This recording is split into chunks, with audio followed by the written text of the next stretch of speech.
नमस्कार साथियों, मैं राघवेंद्र सिंह। आज हम बात करेंगे कक्षा 10 में गणित और उसके लिए हम मॉडल पेपर लाए हैं 2026 के लिए। जो हमारे मैथ के पेपर में 20 नंबर के जो बहुविकल्पी पूछे जाते थे, उनमें से हम हर एक चैप्टर से एक एक क्वेश्चन छांट के लाए हैं। जो हमारे 20 नंबर के बहुविकल्पी थे, वेरी वेरी मोस्ट इम्पोर्टेंट, पिछली परीक्षाओं में पूछे जा चुके हैं और 2026 में पूछे जाने की पूर्ण संभावना है। तो ऐसे 20 क्वेश्चन हैं जो हम आपके लिए लेकर आए हैं। आइए देखते हैं जो 2026 में पूछे जाने की पूर्ण संभावना है। एक एक क्वेश्चन करेंगे, क्रम से करेंगे। पहले अध्याय से जैसे पहला क्वेश्चन है। पहला क्वेश्चन ये है कि संख्या 140, पहला क्वेश्चन दे रहा है कि संख्या 140 का अभाज्य गुणनखंड बताओ। अभाज्य गुणनखंड बताओ। पहला क्वेश्चन ये कह रहा है अभाज्य गुणनखंड बताओ। अभाज्य गुणनखंड की बात करेंगे तो हमने पढ़ा है कि सबसे छोटी अभाज्य संख्या हमारी 2 होती है। अगर जिस संख्या के पीछे 0, 4, 2, 6, 8 होता तो वो संख्या हमेशा 2 से कट जाती है। तो इसको हम 2 से डिवाइड करेंगे तो 2 सत्ते 14 हो जाएगा। 2 से डिवाइड करेंगे 2 तीन 6 हो जाएगा। 2 पंचे 10 हो जाएगा। यहाँ हम 5 से डिवाइड कर देंगे तो 5 से डिवाइड करेंगे 5 सत्ते 35 और 7 एकम 7 हो जाएगा। अब हम देखेंगे 144 के हमारे जो फैक्टर आए हैं वो 2 गुणे 2 गुणे 5 गुणे 7 आया है। अब 2 बार लिखा है तो 2 पे हम स्क्वायर कर देंगे, 5 गुणे 7 हो जाएगा। तो इस तरीके से हमारा ये विकल्प सही होगा। क्वेश्चन नंबर 1 का हमारा विकल्प ये वाला सही होगा। आगे देखते हैं क्वेश्चन नंबर 2 की तरफ। अब देखें क्वेश्चन नंबर 2 क्या है। क्वेश्चन नंबर 3 कह रहा है द्विघात बहुपद है। एक द्विघात बहुपद है। द्विघात बहुपद, अच्छा द्विघात जो बहुपद है वो क्या है, वो मेरे पास में है 4x² माइनस की 4x प्लस का 1 बराबर 0। और इसके लिए पूछा गया है कि शून्यकों का योग बताओ। कि शून्यकों का योग बताओ। क्वेश्चन नंबर 2 ये कह रहा है शून्यकों का योग बताइए। हम क्या करेंगे, शून्यकों का योग पूछा गया है तो हमने एक फॉर्मूला पढ़ा था शून्यकों का योग बराबर, हमने फॉर्मूला पढ़ा था शून्यकों का योग बराबर, फॉर्मूला क्या पढ़ा था, माइनस एक्स का गुणांक, माइनस एक्स का गुणांक और बटे में पढ़ा था एक्स स्क्वायर का गुणांक। क्या पढ़ा था हमने, एक्स स्क्वायर का गुणांक। तो देखेंगे माइनस एक्स का गुणांक कितना है, -4 है। अपॉन में एक्स वर्ग का गुणांक कितना है, 4 है। माइनस माइनस प्लस का 4 हो जाएगा। आपको 4 से 4 कट जाएगा तो आंसर कितना आ जाएगा, 1। इस तरीके से क्वेश्चन नंबर हमारा 2 भी कंप्लीट हुआ। सारे क्वेश्चन ऐसे हैं जो बोर्ड परीक्षा में आपसे पूछे जाएंगे। जितने भी क्वेश्चन हम पढ़ेंगे यहाँ पर सब में से 99% बोर्ड परीक्षा में पूछे जाएंगे प्रश्न हैं। क्वेश्चन नंबर 3, अगर हम क्वेश्चन नंबर 3 की बात करें तो क्वेश्चन नंबर 3 ये कह रहा है यदि समीकरण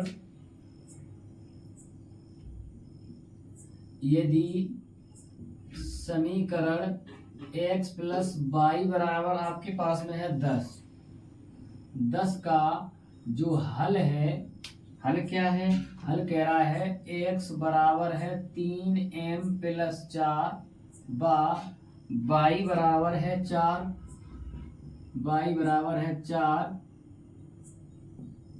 तो आपसे m का मान पूछ रहा है, m का मान बताओ, m का मान बताओ, ये क्वेश्चन है, m का मान बताओ। तो हम देखेंगे क्या, मेरे पास में देखो ये समीकरण दिया गया है तो यहाँ पर हम लिख सकते हैं क्या, हम लिख सकते हैं क्या, समीकरण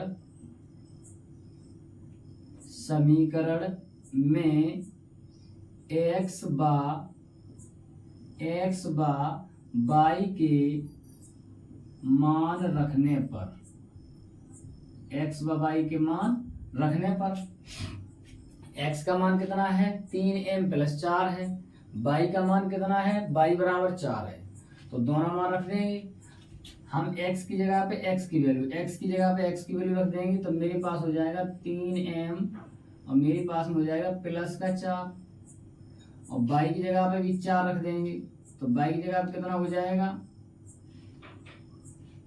y की जगह पे 4 और प्लस कितना हो जाएगा 10 हो जाएगा। अब देखें मेरे पास हो जाएगा 3m + के 4 4 8 हो जाएगा, यहाँ पर 10 हो जाएगा। अब हम एक काम करेंगे, क्या हम एक काम ये करेंगे कि हम 8 को उधर ले चलेंगे तो मेरे पास हो जाएगा 3m बराबर, इसमें माइनस कर देंगे तो 10 माइनस की हो जाएगा 8, तो जब m की वैल्यू निकालेंगे तो 8 में से 10 गई 2 और बटे में कितना आ जाएगा 3, ये हमारे पास में m की वैल्यू आ जाएगी।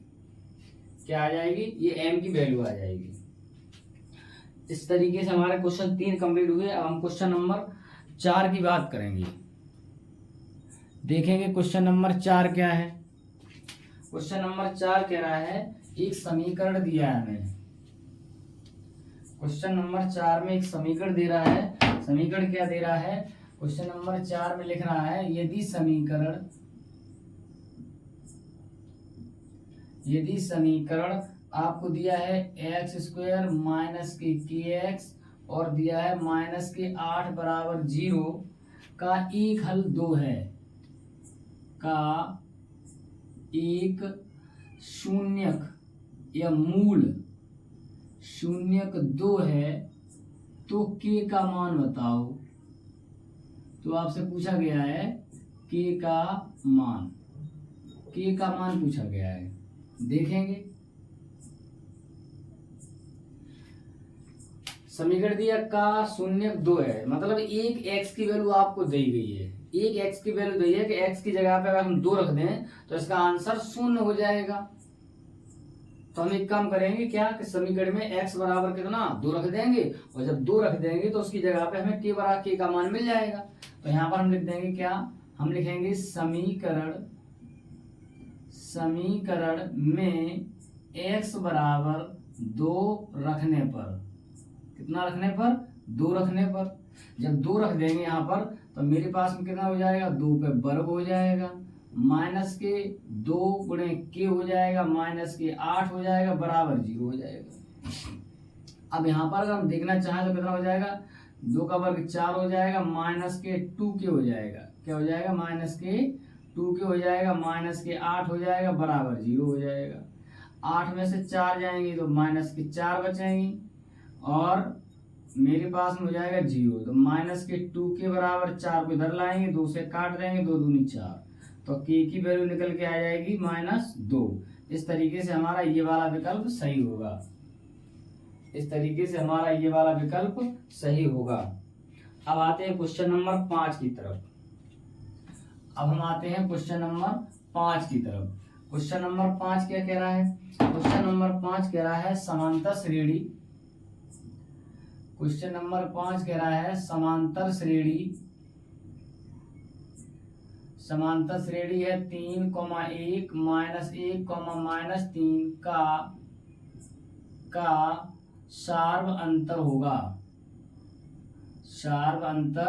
होगा, ये क्वेश्चन पूछा गया है। तो सार्व अंतर के लिए हमने फॉर्मूला पढ़ा था, सार्व अंतर यानी कि D बराबर, फॉर्मूला मेरे पास में है A2 - के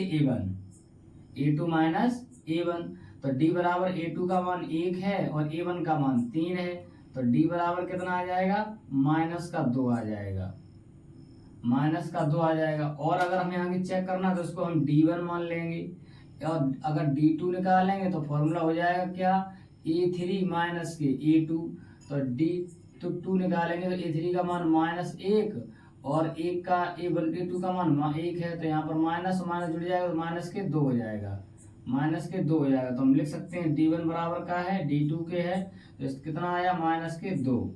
तो इस तरीके से हमारा सार्व डिफरेंस यानी कि सार्व अंतर जो होगा वो -2 हो जाएगा। अब देखेंगे अगले क्वेश्चन की बात करेंगे।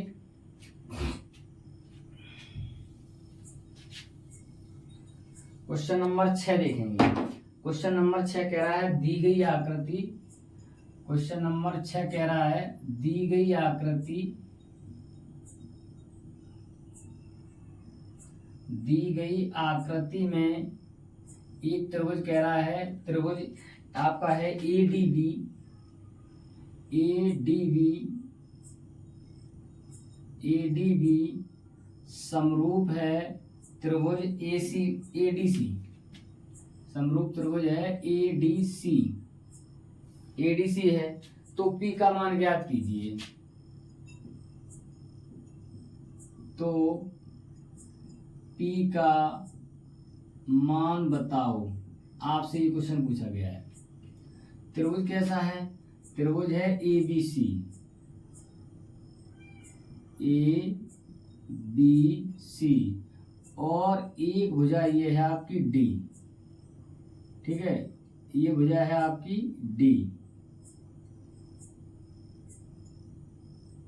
ये मेरे पास में 2 है, यहाँ पर P है, यहाँ पर P है, और यहाँ पर है 18। ये प्रश्न है, आपकी P की वैल्यू बताना है आपको। तो एक काम करेंगे, यहाँ से यहाँ तक ये 18 है, हमें पता है क्या क्या दिया है, तो हम लिखेंगे जो हमें दिया गया है। क्या दिया है? हमें दिया है त्रिभुज ए डी बी समरूप है त्रिभुज ए डी सी। समरूप का मतलब दोनों का समान रूप है। हमने कक्षा 9 में पढ़ा था त्रिभुज के नियम, सर्वांग समता और समरूपता। सर्वांग समता का मतलब होता है जिसके सभी अंग बराबर होते हैं। जैसे हमारा ये वाला हाथ है और ये वाला हाथ है, दोनों एक दूसरे के कैसे हैं? सर्वांग सम है, सभी अंग बराबर हैं, देखो सभी उंगलियां बराबर हैं, तो ये तो हम कहते हैं सर्वांग समता। समरूपता का मतलब है उनका रूप समान है, एक जैसे रूप के हैं, तो समरूप हैं। तो हम कह सकते हैं जब समरूप होता है तो समरूप त्रिभुज की क्या होती है? संगत भुजाओं का अनुपात बराबर होता है। तो यहाँ पर हम लिख सकते हैं क्या? हम लिख सकते हैं यहाँ पर क्या कि संगत भुजाओं का अनुपात, संगत भुजाओं का अनुपात समान होता है, समान होता है। तो समान होता है तो कौन कौन सी भुजा? ये भुजा और ये भुजा, इसका अनुपात बराबर होगा। तो हम क्या लिख सकते हैं? ए बी बटे में ए सी। क्या लिख सकते हैं? ए बी बटे में ए सी। भुजा कौन है? ए बी, इसकी संगत भुजा कौन है? ए सी, बराबर। यहाँ पर लिख सकते हैं बी डी बटे में डी सी। तो यहाँ पर लिख देंगे बी डी और बटे में क्या हो जाएगा? डी सी हो जाएगा। अब देखेंगे इसका मान 18, इसका मान P है, इसका मान P है, इसका मान 2 है। गुणा कर देंगे P में, P का गुणा हो जाएगा P स्क्वायर और 18 दूनी हो जाएगा 36। P की वैल्यू निकालेंगे, 36 पे रूट लगा देंगे तो हमें पता है P बाहर निकालेंगे P का मान तो कितना हो जाएगा? प्लस माइनस का 6 हो जाएगा। P का मान कितना हो जाएगा? प्लस माइनस का 6 हो जाएगा। इस तरीके से क्वेश्चन नंबर हमारे 6 तक कंप्लीट हुए। अब हम बात करेंगे क्वेश्चन नंबर 7 की। अब हम बात करेंगे क्वेश्चन नंबर 7 की। देखेंगे क्वेश्चन नंबर 7 क्या है। क्वेश्चन नंबर 7 ही कह रहा है बिंदु ए तथा बी। क्वेश्चन नंबर जो 7 है वो ये कह रहा है बिंदु ए कॉमा बी और कह रहा है एक और कह रहा है बी माइनस के ए के बीच की दूरी बताओ, बीच की दूरी बताओ। ये क्वेश्चन नंबर कह रहा है 7, दूरी बताओ। तो हमने एक फॉर्मूला पढ़ा था, दूरी बराबर दो बिंदुओं के बीच की दूरी बराबर डी बराबर पढ़ा था, रूट के अंदर पढ़ा था हमने x2 माइनस के x1 उस पे स्क्वायर प्लस के पढ़ा था y2 माइनस के y1 इस पे स्क्वायर। तो d बराबर क्या हो जाएगा? अंडर रूट में हो जाएगा x2 यानी कि माइनस के a फिर माइनस के a इस पे स्क्वायर हो जाएगा प्लस एक मिनट सॉरी, यहाँ पर a2 का मान b है तो b माइनस के a हो जाएगा। यहाँ पर क्या हो जाएगा? y2 माइनस a और माइनस के b पे स्क्वायर हो जाएगा। तो अगर हम d की वैल्यू निकालेंगे तो मेरे पास कितना हो जाएगा ए माइनस बी का होल स्क्वायर, तो यहाँ हो जाएगा A square plus B square minus के हो जाएगा 2ab, यहाँ पर भी हो जाएगा ए स्क्वायर प्लस का बी स्क्वायर और यहाँ पर हो जाएगा माइनस माइनस है तो आपके पास में हो जाएगा प्लस के 2ab। तो देखेंगे माइनस तो ये माइनस प्लस तो दोनों कट जाएंगे, तो मेरे पास में बचेगा ए स्क्वायर जोड़ देंगे तो मेरे पास 2a स्क्वायर हो जाएगा प्लस के हो जाएगा 2b पे स्क्वायर हो जाएगा। तो यहाँ से हम देखेंगे क्या कि 2 हम कॉमन ले लेंगे तो यहाँ पर हो जाएगा ए स्क्वायर हो जाएगा प्लस के बी स्क्वायर हो जाएगा। इस तरीके से हमारा क्वेश्चन नंबर 7 कंप्लीट हुआ है। इस तरीके से हमारा क्वेश्चन नंबर 7 कंप्लीट हुआ है। आइए देखते हैं क्वेश्चन नंबर 8 हमारा क्या है। देखेंगे क्वेश्चन नंबर 8 की तरफ। अच्छा, क्वेश्चन नंबर 8 जो होगा वो हमारा टेक्नोमेट्री से होगा। किससे होगा? टेक्नोमेट्री से होगा। यहाँ पर देखो हमने क्वेश्चन जो लगाए हैं वो हर एक अध्याय से क्रम से लगाए हैं, लेकिन पेपर में ये जरूरी नहीं है कि आपका अध्याय नंबर 8 का क्वेश्चन है अध्याय क्वेश्चन नंबर 8 ही होगा, वो आपका क्वेश्चन नंबर 1 भी हो सकता है। ठीक है, ये कंफ्यूजन वाली बात नहीं है कि यहाँ पर हम जो क्रम से पढ़ रहे हैं वहाँ परीक्षा में ऐसे ही पूछे जाएंगे। ये कोई जरूरी नहीं है कि परीक्षा में आपसे क्रम से ही पूछे जाएं, क्योंकि वहाँ पर क्वेश्चन नंबर हो सकता है कि लास्ट अध्याय का क्वेश्चन नंबर 1 हो सकता है। ठीक है, देखेंगे क्वेश्चन नंबर 8। यहाँ पर क्वेश्चन नंबर 8 देखेंगे। हम एक प्रत्येक अध्याय से उसी क्रम से क्वेश्चन लेके आए हैं। ठीक है, तो क्वेश्चन नंबर 8 आपका कह रहा है 2 sin 30। क्वेश्चन नंबर 8 कह रहा है 2 sin 30 इंटू कह रहा है cos 30 इंटू कह रहा है cos 30 का मान बताओ। cos 30 का मान बताओ। हमें पता है क्या 2 sin 30 का मान 1/2 होता है और cos 30 का मान √3/2 होता है। 2 होता है, 2 से 2 काट देंगे तो मेरे पास में आंसर √3/2 हो जाएगा। √3/2 हो जाएगा। यहाँ से एक तरीका और बताएंगे जिससे कि फर्स्ट स्टेप है। दूसरा स्टेप क्या है? दूसरा स्टेप ये है कि अगर तुम्हें दोनों के मान पता नहीं तो एक फॉर्मूला पढ़ा हमने। क्या? एक फॉर्मूला होता है 2 sin theta into cos theta बराबर आपका फॉर्मूला होता है sin 2 थीटा का। किसका? sin 2 थीटा का। तो यहाँ पर हम लिख देंगे sin और 2 थीटा की वैल्यू कितनी है? 30। तो यहाँ पर हम लिख सकते हैं sin 30 दूनी कितना हो जाएगा? 60। sin 60 का मान भी √3/2 होता है। कितना होता है? √3/2 होता है। तो इस तरीके से क्वेश्चन नंबर हमारा 8 कंप्लीट हुआ है। अब देखेंगे क्वेश्चन नंबर 9 की तरफ। क्वेश्चन नंबर 9 क्या है? क्वेश्चन नंबर 9 कह रहा है समतल मैदान पर एक मीनार की छाया। क्वेश्चन नंबर अगर 9 की बात करें तो यहाँ पर हम लिख सकते हैं क्या? समतल मैदान पर एक मीनार की छाया, उसकी लंबाई की मीनार की छाया की लंबाई कह रहा है छाया की लंबाई उसकी ऊंचाई की √3 गुनी है। √3 गुनी है। तो कह रहा है मीनार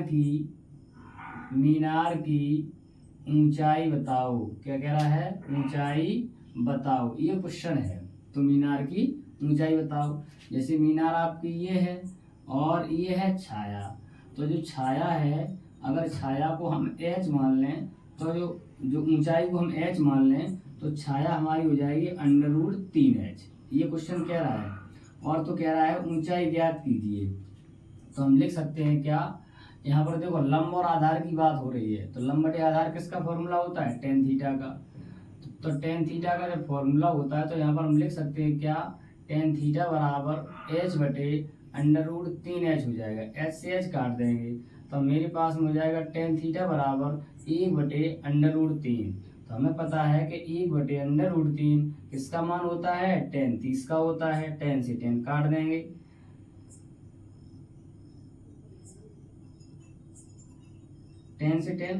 देंगे, तो मेरे पास में थीटा बराबर कितना आ जाएगा? 30 डिग्री आ जाएगा। ठीक है, तो यहाँ पर आपसे ऊंचाई नहीं पूछ रहा है, मीनार का सूर्य का उन्नयन कोण पूछ रहा है। सॉरी, यहाँ पर जो पूछा गया है वो आपसे सूर्य का उन्नयन कोण पूछ रहा है। सूर्य का उन्नयन कोण, उन्नयन कोण। तो उन्नयन कोण बताओ कितना हो जाएगा आपसे, उन्नयन कोण आपका हो जाएगा कितना, थीटा बराबर 30 डिग्री हो जाएगा, थीटा बराबर 30 डिग्री हो जाएगा। अब देखें क्वेश्चन नंबर 10 की तरफ। क्वेश्चन नंबर 10 कह रहा है, क्वेश्चन नंबर 10 हमारा 10वें अध्याय से है। क्वेश्चन नंबर जो 10 है वो हमारा 10वें अध्याय से है। क्वेश्चन नंबर 10 कह रहा है किसी वृत्त की स्पर्श रेखा उसे कितने बिंदुओं पर प्रक्षेपित करती है। क्वेश्चन नंबर जो 10 है वो ये कह रहा है किसी, क्वेश्चन नंबर 10 कह रहा है किसी वृत्त की स्पर्श रेखा, स्पर्श रेखा उसे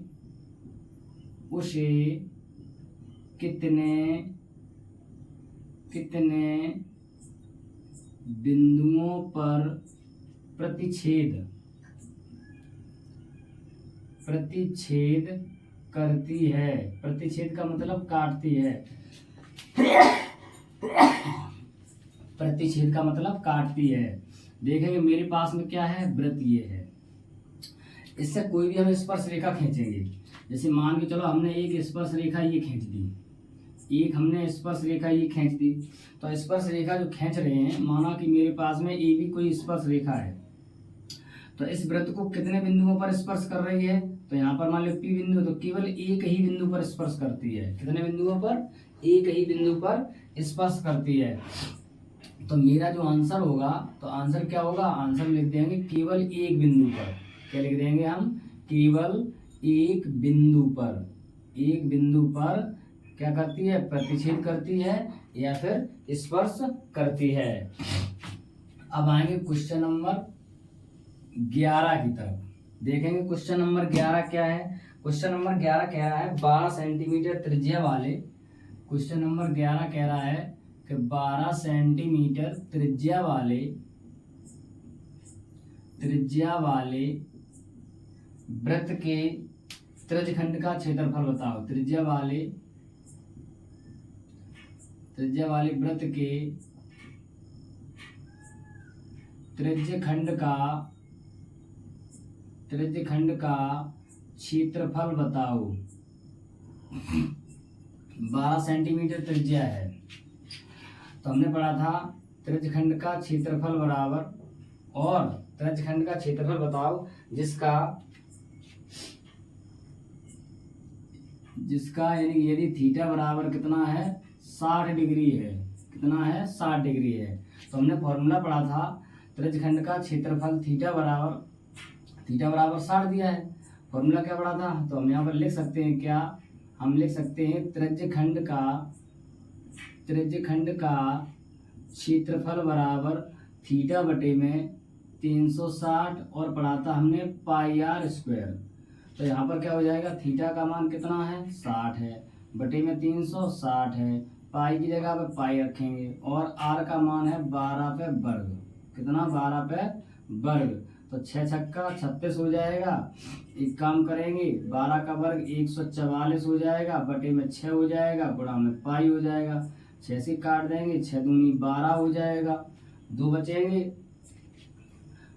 6 दूनी 12, 2 बचेंगे, 6 चौको 24। तो मेरा आंसर आ जाएगा 24 पाई वर्ग सेंटीमीटर। कितना आ जाएगा, 24 पाई वर्ग सेंटीमीटर। अब आते हैं क्वेश्चन नंबर हम 12 की तरफ आएंगे। इसके बाद क्वेश्चन नंबर हम 12 की तरफ देखेंगे। क्वेश्चन नंबर 12 क्या है। क्वेश्चन नंबर 12 ये कह रहा है, क्वेश्चन नंबर 12 ये कह रहा है क्या, कैप्सूल किसका संयोजन है, किसका संयोजन है, ये क्वेश्चन है।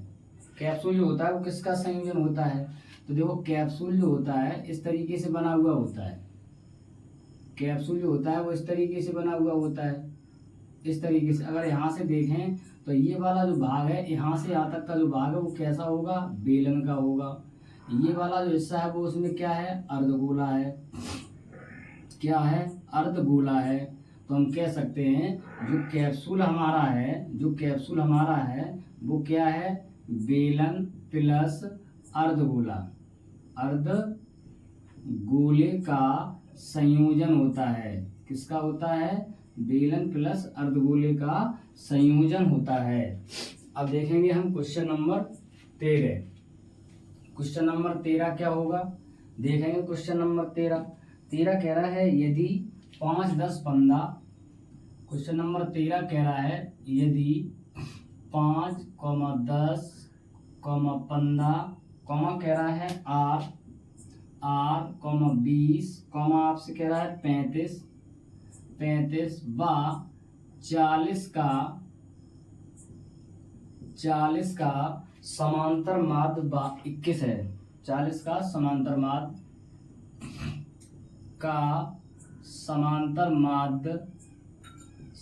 माध्य 21 है। तो आपसे पूछ रहा है R का मान। तो R का मान बताओ, ये क्वेश्चन कह रहा है। तो समांतर माध्य बराबर हमने फॉर्मूला क्या पढ़ा है, देखो यहाँ पर समांतर माध्य दिया गया है तो हम समांतर माध्य का ही फॉर्मूला लगा देंगे। तो समांतर माध्य बराबर क्या हो जाएगा, तो हमने फॉर्मूला पढ़ा है क्या कि समांतर माध्य बराबर सिग्मा fx और बटे में f, यानी कि पदों का योग बटे पदों की संख्या। तो समांतर माध्य कितना दिया है, 21 दिया है। पद कितने हैं, जोड़ देंगे 5 + 10 + 15 + r + 20 + 35 और प्लस हो जाएगा 40। इन सबकी बटे में कर देंगे पदों की संख्या 1, 2, 3, 4, 5, 6, 7 कर देंगे। 21 में 7 का गुणा हो जाएगा, 7 × 7, 7 दूनी 14, 147 हो जाएगा। इन सबको जोड़ देंगे तो इन सबको जोड़कर कितना आ जाएगा हमारा, इन सबको जोड़कर कितना आ जाएगा, जोड़ेंगे 15 और 5 20, 20 और 10 30, 30 20 50 हो जाएगा। 50 और 40, 50 में 40 जोड़ देंगे 90, 90 में 35 जोड़ देंगे तो कितना हो जाएगा 125, 125 और प्लस हो जाएगा r। अब देखेंगे हम r की वैल्यू निकालेंगे तो 147 माइनस कर देंगे 125, तो r की वैल्यू देखेंगे यहाँ से 7 में से 5 जाएंगे, कितना बच जाएगा 2, 4 में से 2 गई 2 और 1 क्या हो जाएगा, 1 में 1 जाएगा 0। तो r का मान कितना आ जाएगा, 22 आ जाएगा। कितना आ जाएगा दोस्तों, 22 आ जाएगा। अब क्वेश्चन नंबर की बात करेंगे हम 14 की। क्वेश्चन नंबर 14 क्या है, क्वेश्चन नंबर 14 क्या है, ये भी बोर्ड परीक्षा में पूछा जाने वाला प्रश्न है कि एक पासे को एक बार उछालने पर। क्वेश्चन नंबर 14 कह रहा है एक पासे को एक बार उछालने पर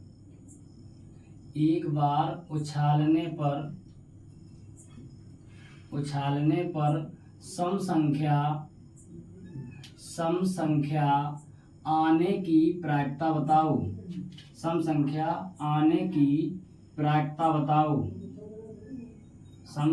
आने की प्रायिकता बताओ। ये क्वेश्चन कह रहा है सम संख्या आने की प्रायिकता बताओ। अच्छा, सम संख्या आने की जो प्रायिकता है वो क्या होगी, वो हमें बताना है। तो देखो प्रायिकता बराबर फॉर्मूला हमने पढ़ा था क्या, सबसे पहले पढ़ा है हमने क्या, संभव परिणाम और उसके बाद में पढ़ा है जो अनुकूल परिणाम है। तो संभव परिणाम क्या है, अनुकूल परिणाम। देखो जब पासे को हम एक बार उछालेंगे तो जो हमारे संभव परिणाम है वो कितने हैं, 6 हैं। संभव परिणाम कितने हैं, 6 है, क्योंकि पासे में 6 संख्याएं हैं, 6 फलक होते हैं, 6 संख्याएं होंगी। जैसे हम सिक्के को उछालते हैं तो मेरे पास कितने अनुकूल परिणाम, जो संभव परिणाम होते हैं 2, या तो हेड आएगा या टेल आएगा। तो इस तरीके से जो पासा होता है तो पासे में भी हमारे कितने संभव परिणाम होते हैं, 6, क्योंकि पासे में संख्या 1 से लेकर 6 तक लिखी होती हैं। तो जब 6 तक लिखी होती हैं तो उनमें से कोई एक नंबर आ सकता है। तो इसलिए जो पासे के एक बार पासे को फैलने पर जो संभव परिणाम होंगे उछालने पर तो वो 6 होंगे। तो हम लिख सकते हैं संभव परिणाम। हम क्या लिख सकते हैं, संभव परिणाम। तो हमारे जो संभव परिणाम है वो कितने हैं, 6 हो जाएंगे। संभव परिणाम कितने हैं, 6 हैं। अब देखेंगे अनुकूल परिणाम। तो यहाँ पर हम अगर अनुकूल परिणाम की बात करें तो अनुकूल परिणाम कितने होंगे। अनुकूल परिणाम में कह रहा है सम संख्या आने की प्रायिकता। तो हमें देखना है 1 से लेकर 6 तक कितनी सम संख्याएं हैं। तो हमें लिखना है 2 है, उसके बाद 4 है और 6, इसके अलावा कोई सम संख्या नहीं है। तो हम यहाँ पर लिख देंगे नीचे प्रायिकता बराबर। नीचे क्या लिखेंगे हम, प्रायिकता बराबर। तो हमारी प्रायिकता क्या हो जाएगी, हमारी प्रायिकता हो जाएगी, बताओ प्रायिकता देखो यहाँ पर अनुकूल परिणाम कितने हैं, अनुकूल परिणाम है 1 2 3, अनुकूल परिणाम मेरे पास में 3 निकल के आए हैं, अनुकूल परिणाम कितने आए हैं, 3 आए हैं। तो प्रायिकता बराबर क्या हो जाएगी, तो अनुकूल परिणाम बटे संभव परिणाम, यानी कि 3 बटे में कितना हो जाएगा, 6 हो जाएगा। दोनों से डिवाइड कर दें कितना आ जाएगा, 1/2। तो हमारी जो प्रायिकता है वो कितनी है, 1/2 है। किसकी, पांचे को एक बार उछालने पर और सम संख्या आने की जो प्रायिकता है वो कितनी है, 1/2 है। नोट करेंगे। अब आएंगे हम क्वेश्चन नंबर, इसके बाद आएंगे क्वेश्चन नंबर हम 15 की तरफ। क्वेश्चन नंबर 15 हमारा क्या है देखेंगे। क्वेश्चन नंबर 15 ही कह रहा है, एक बहुपद दिया गया उसके शून्य पूछे गए हैं। एक बहुपद है, कह रहा है बहुपद x² - के 2x। Question number 15, question number 15 बहुपद आपसे दे रहा है x² - के 2x और माइनस है आपके पास में 3 के शून्यक बताओ, के शून्यक बताओ, ये प्रश्न है। तो शून्यक देखो हम करेंगे कैसे निकालेंगे शून्यक, हम शून्यक निकालेंगे तो पहले समीकरण लिखेंगे x² - के 2x - के 3। अच्छा शून्यक में क्या कह रहा है, शून्यक का मतलब है कि इसमें x की 2 वैल्यू निकाल लें, तो पहली और तीसरी जोड़ दो तो 3 एकन 3 हो जाएगा और घटाने पर कितना चाहिए 2, तो 3 एकन 3 हो जाएगा। तो यहाँ पर लिख सकते हैं x² माइनस का यहाँ पर 3 - 1, x को बाहर लिख देंगे माइनस के 3 लिख देंगे। तो यहाँ से हम निकालेंगे, इसका इसमें गुणा करेंगे माइनस के 3x हो जाएगा, माइनस माइनस प्लस का x हो जाएगा, माइनस के 3 यहाँ पर हो जाएगा। हम एक काम करेंगे x कॉमन ले लेंगे तो x - 3 हो जाएगा, प्लस का 1 कॉमन ले लेंगे यहाँ पर भी x - 3 हो जाएगा, तो x - 3 हो जाएगा, 1x + 1 हो जाएगा। शून्य पूछे बाहर निकाल लेंगे, जो माइनस है वो प्लस का हो जाएगा और जो प्लस है वो माइनस का हो जाएगा। तो x के शून्य हो जाएंगे -1, 3, x के शून्य हो जाएंगे -1, 3। इनमें से कोई अगर हम वैल्यू इसमें रख देंगे तो हमारा आंसर 0 हो जाएगा। करेंगे नोट। उसके बाद क्वेश्चन नंबर हम बात करेंगे 16 की, हम बात करेंगे क्वेश्चन नंबर 16 की। देखेंगे क्वेश्चन नंबर 16 क्या है, इसके बाद देखेंगे क्वेश्चन नंबर 16 क्या है। क्वेश्चन नंबर 16 ये कह रहा है, क्वेश्चन नंबर 16 कह रहा है यदि, क्वेश्चन नंबर 16 जो है वो कह रहा है यदि x² - 9, क्वेश्चन नंबर 16 कह रहा है x² - के 1/9 बराबर 0 हो, बराबर 0 हो तो x का मान बताओ। किसका, x का मान बताओ। देखेंगे देखो तो हम लिख सकते हैं x² - के 1/9 बराबर 0, तो x² बराबर 1/9 इधर लाएंगे तो प्लस का हो जाएगा।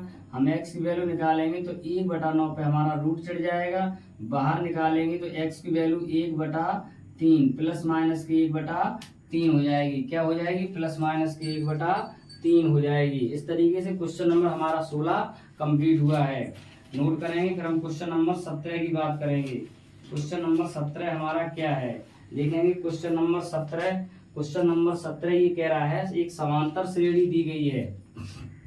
क्वेश्चन नंबर 17 ये कह रहा है एक समांतर श्रेणी दी गई है। देखेंगे क्वेश्चन नंबर 17 क्या है, आपसे कह रहा है समांतर श्रेणी, समांतर श्रेणी क्या श्रेणी है, श्रेणी है आपसे 10, 10, 7, 4 का, इस तरीके से कह रहा है का, आपसे कौन सा पद 20वां पद पूछ रहा है। कौन सा पद, 20वां पद बताओ, 20वां पद बताओ, ये क्वेश्चन कह रहा है। कौन सा क्वेश्चन, 20वां पद बताओ, ये क्वेश्चन है। तो हम देखेंगे समांतर श्रेणी का 20वां पद पूछा गया है। तो हमें सबसे पहले लिखना है, सबसे पहले लिखना है E1 बराबर कितना है 10 है और E2 बराबर कितना है 7 है। तो सबसे पहले तो D निकालेंगे तो E2 माइनस के E1 हो जाएगा। तो D बराबर देखेंगे मेरे पास हो जाएगा 7 - 10, तो D बराबर कितना आया -3 आ गया है, -3 आएगा। E1 का मान पता है और हमसे मान किसका पूछ रहा है और N बराबर कितना दिया है, 20वां पद पूछ रहा है तो N बराबर कितना दिया है 20 दिया गया है। अब फॉर्मूला लगाएंगे क्या हम, EN बराबर फॉर्मूला हमने क्या पढ़ा है, कोई बताए फॉर्मूला हमने क्या पढ़ा है। हमने फॉर्मूला पढ़ा है E + N - 1 और D। क्या पढ़ा है, ई प्लस ब्रैकेट में n माइनस 1 और d बड़ा है, तो लगा देंगे फॉर्मूला। तो n की जगह पे कितना लिखना है 20, e की जगह पे कितना लिखना है 10, e का मान क्या है e1 का मान कितना है 10, तो यही e का मान लिखा जाएगा, प्लस n का मान कितना है 20, माइनस के कितना हो जाएगा 1, यहाँ पर कितना है माइनस के 3 है। तो देखेंगे हमारे पास आंसर कितना आ जाएगा 10 और 20 में से 1 माइनस हो जाएगा, तो कितना बचेगा 19, और 19 में हमारे 3 का गुणा हो जाएगा। किसका गुणा हो जाएगा 3 का गुणा हो जाएगा, माइनस के 3 का गुणा। तो 19 दिया कितने होते हैं 57, तो मेरे पास हो जाएगा 10 प्लस और माइनस हो जाएगा 57। अब एक काम करेंगे हम 57 में से क्या करेंगे 10 घटा देंगे, तो मेरे पास में आंसर आएगा माइनस के 47। तो हमारा जो 20वां पद होगा वो होगा माइनस के 47। इस तरीके से हमारा क्वेश्चन 17 भी कंप्लीट हुआ है। अब हम बात करेंगे क्वेश्चन नंबर 18 की। अब हम बात करेंगे क्वेश्चन नंबर